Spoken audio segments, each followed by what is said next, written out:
হতাশ অভিমান হচ্ছে, কান্না পাচ্ছে খুব, ভাবছেন সবকিছু শেষ হয়ে গিয়েছে, চারিদিকে কেবল অন্ধকার দেখছেন, চোখের সামনে সকল প্রত্যাশা ধ্বংস হতে দেখছেন, সবাই মুখ ফিরিয়ে নিচ্ছে, যা চাচ্ছেন তা ঠিক মতো পাচ্ছেন না, সবাই কেমন জানি দূরে সরে যাচ্ছে। ভাবছেন আপনি অসম্ভব কিছু চাচ্ছেন, তাই দোয়া কবুল হচ্ছে না, দোয়া করেও কোনো লাভ হচ্ছে না, তাই ভাবছেন দোয়া করা ছেড়ে দিবেন। রবের প্রতি অভিযোগ করছেন দোয়া কবুল হচ্ছে না দেখে, আসলে আপনি ভুলেই যাচ্ছেন আপনার রবের ক্ষমতার কথা। মনে রাখবেন তিনি আল্লাহ। আদম আলাইহিসসালামকে মা বাবা ছাড়াই সৃষ্টি করেছেন। তিনি মুসা আলাইহিসসালামকে ভয়ঙ্কর শত্রুর ঘরেই লালিত পালিত করেছেন। মরিয়ম আলাইহিসসালামকে স্বামীর মধ্যস্থতা ছাড়াই সন্তান দিয়েছেন। বৃদ্ধ জাকির আলাইহিসসালামকে বন্দা স্ত্রীর মাধ্যমে সন্তান দিয়েছেন। ইসুফ আলাইহিসসালামকে কুয়া থেকে বাঁচিয়ে কৃতদাসত্ব থেকে সম্রাষ্ট্র বানিয়েছিলেন। ইয়াকুব আলাইহিসসালামের দোয়া 40 বছর পর কবুল করেছেন।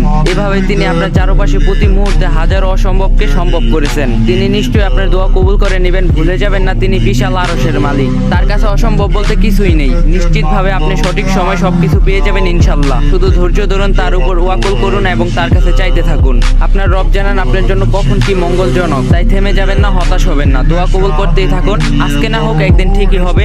ওয়াল্লি শেষ হাসিটা আপনি হাসবেন ইনশাআল্লাহ। আর যদি ভিডিওটা ভালো লাগে কপি লিঙ্ক আর শেয়ার করে দিবেন, কারণ আইডিটা একদম ফ্রি।